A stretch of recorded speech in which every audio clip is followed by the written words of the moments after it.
My postcard today is franked with one of my favourite towns, known by the Romans as Ad Pontes, but to you as Staines in Middlesex.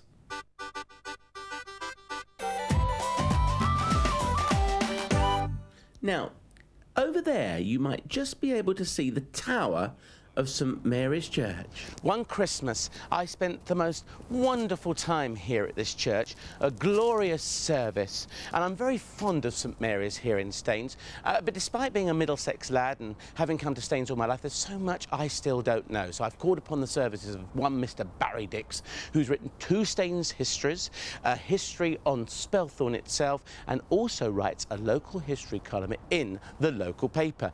Now, St Mary's here, Staines itself goes back to Roman times. Very, very important, therefore, a church must have been. That's right. They think there was actually a site of worship on this site in pre-Roman times, as there were in many places around London. This was the highest part of the town, wasn't prone to flooding, very near to the river, but this is where the original settlement would have begun, and obviously a site of worship would have been the fulcrum of the whole thing.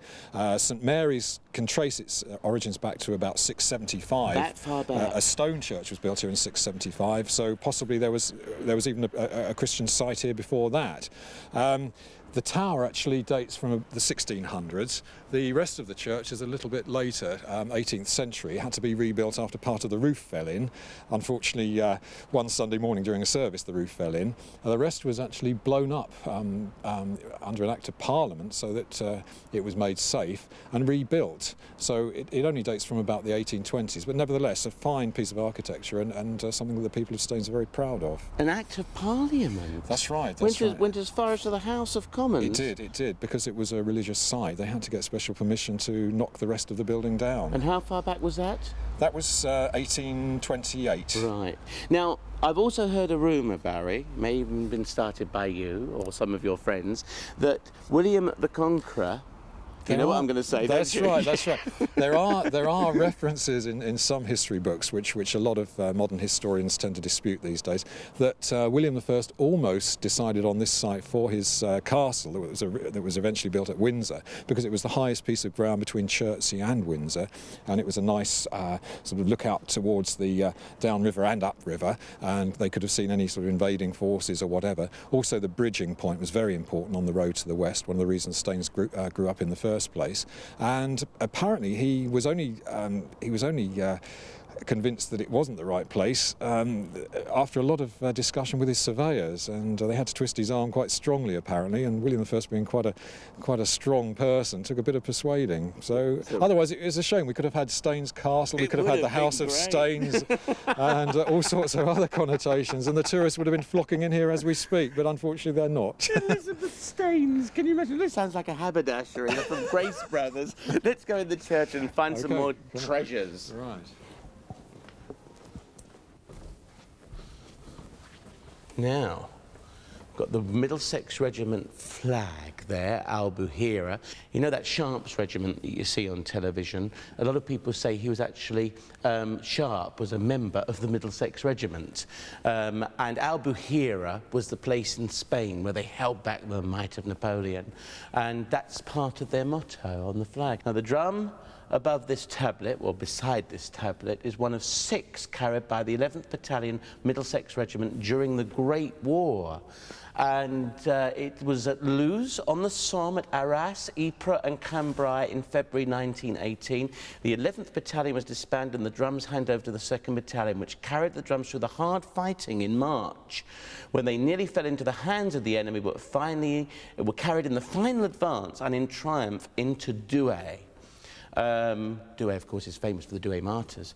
Presented to this church by the Middlesex Regiment, March 21st, 1921. So when you think that this has been carried through all that terrible fighting that went on in the Great War, and now here it is in the Church of St Mary's in Staines, and it's still intact, despite enemy guns, shrapnel, and all that went on around this little drum.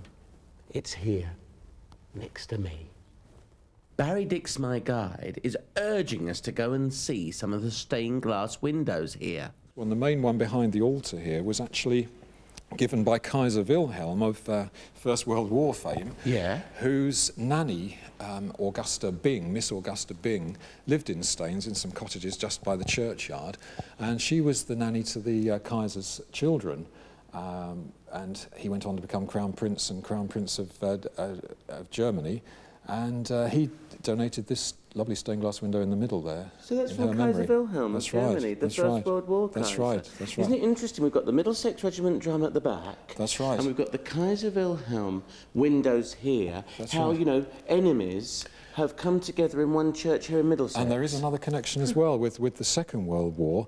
The German propagandist Lord Haw actually announced one evening over the radio that St Mary's had been bombed and completely Mary's destroyed. Staines? That's right, that's right. Why he chose St Mary's Staines, I don't know. Incredible. He wasn't completely accurate, but a large bomb had fallen nearby, and a couple of years after the war, 1947, it was decided that the stone pinnacles on top of the tower were in such a dangerous condition that they had to be taken down. So when you look at old picture postcards of Staines, you often see St Mary's with its pinnacles, which have now disappeared. And that's just disappeared, That's whatever it was. disappeared But I as wouldn't well. A paper pinnacle. We won't tell Lord Haw because he... I think he was right, it is falling apart. As we stand here, we are destroying St Mary's Staines. You know, I love this part of Staines Church. This is my favourite part as well, Russell, not just because my favourite pub is on the corner there, the Bells, but it's a part of Staines that a lot of people, even in the town, don't know exists. And I mean, look at it, it's just such a marvellous, quiet, little peaceful corner of the town, away from all the hustle and bustle of modern Staines. Here we are in a completely different world. And we've got Corner Hall here. This is Corner Hall, which was the cornerstone of the Ashby dynasty. The Ashbys were an incredibly powerful Quaker family who prospered in Staines in the 17th, 18th and 19th centuries. This was the main family home, owned by Thomas Ashby. There's one lovely little story here that the wisteria on the front of the house was one of the first in Britain, if not the first. 2 pieces came over, sent back from plant hunters in the Far East, and one portion went to Kew Gardens, the other portion came to Thomas Ashby's house, and there it is, still thriving today. That wisteria, all that old. Yes, and the original, all that way. That's right, the Yeah. original wisteria in Britain. So would this have been for the gentry of Staines? Very much so. Certainly, as I said, Thomas Ashby and the Ashby clan had many houses along here. In fact, they formed their brewery empire from a house at the end of Church Street here. They first started brewing in the backyard in an outhouse, and from there the mighty Ashby brewery prospered and grew, and was eventually taken over by Simmons and then by Courage. Courage still have their national headquarters in the town today, and they've named the rather modern building Ashby House, which is quite nice. Right. Because unfortunately, all of the Ashbys have now gone.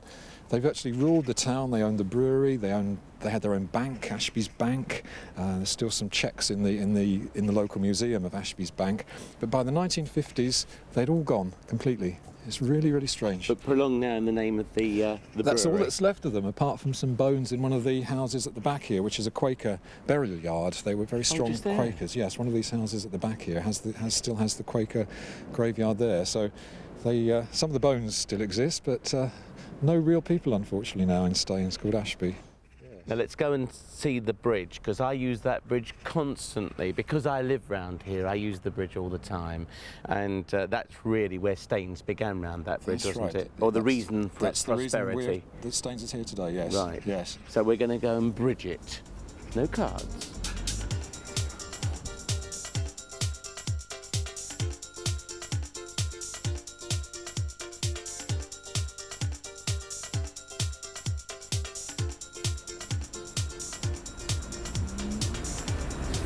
You know, when I was a kid over in Harefield at school, the one thing we were always told about Staines was how important it was. It was very old, and it was called Pontes then. Pontes, yes, ad Pontes, in fact, which is Latin for at the bridges, betraying Staines' origins. The Romans came to Staines, and they discovered there was an island in the middle of the Thames, and thought this would be the ideal point to try and put a bridge across, or in fact 2 bridges they built, and they were further downstream. This isn't the original site of the more Roman towards bridge. Laleham? No, just towards the back of the town hall, about 200 or 300 yards down. Right. No, No. In fact, some people still claim the parts of the Roman bridge can be seen underwater, but I dispute that. Yeah, I've never seen it No, either. I think no. that was a Roman just went past by the sounds of it. They It want was. their I think it bridge was back. one of They're the not having ghosts. it. That's right. Yeah. That's right. That's right. But from there, of course, the Roman town built up as a garrison town, traded with Europe and other parts of the continent. Lots of pottery and various other wares were exported from Staines. It was an incredibly important town, and that's only been really discovered in the past 20 or 30 years when they've been rebuilding and modernising Staines. They've done all sorts of archaeological work, and many relics from Roman Staines have come to light. A great centre of communication. You can hear the aircraft because Heathrow's just there,